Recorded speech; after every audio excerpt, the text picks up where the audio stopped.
You're probably watching this because you've had notification that someone's watched one of your videos, and you know for a fact that you didn't send it to that person.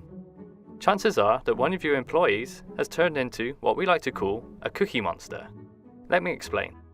Vidyard Go Video has an ability to associate the email address of a viewer to a Vidyard cookie by using a method involving a URL query string named vyemail.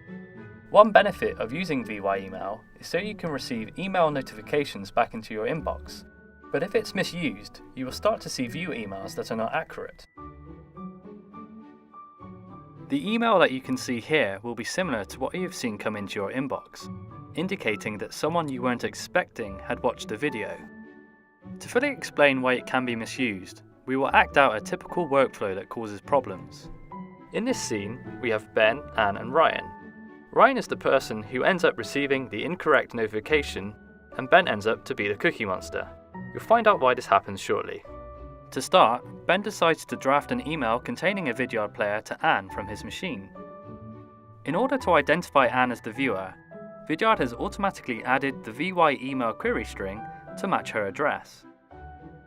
After saving a draft of the message, Ben wants to confirm that his video is presented well on the page. He does this by clicking on the video thumbnail or link within the email. This is where the problem starts.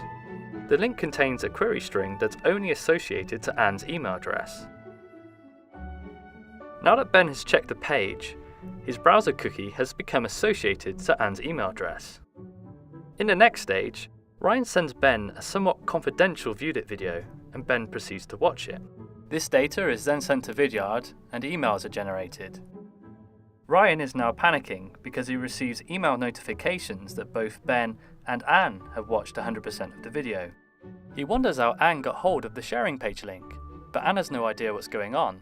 This has occurred because of the two email associations on Ben's Vidyard cookie. These incorrect associations, either internal or external, can continue to build on Ben's machine as he continues to check the draft and sent item links.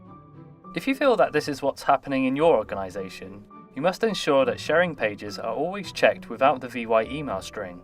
Copying the link into a browser and adding preview equals 1 can also help, as this stops analytics being passed back to Vidyard and would not add a view to the video if you watched it back. If you know of someone who has a browser that is sending inaccurate associations, you will need to ask them to perform the following steps. If using Chrome, visit a page with a Vidyard player. Right-click on the page background and choose Inspect. You will see a tab called Application. Find the local storage item that looks like this and remove it. In Firefox, it will be a right-click, Inspect Element followed by Storage. You can also use a similar process in IE by pressing F12 and going to the Debugger tool. Thanks for watching this video. If you ever require more information, feel free to log on to our knowledge base at knowledge.vidyard.com or speak to one of our support representatives who will be happy to help.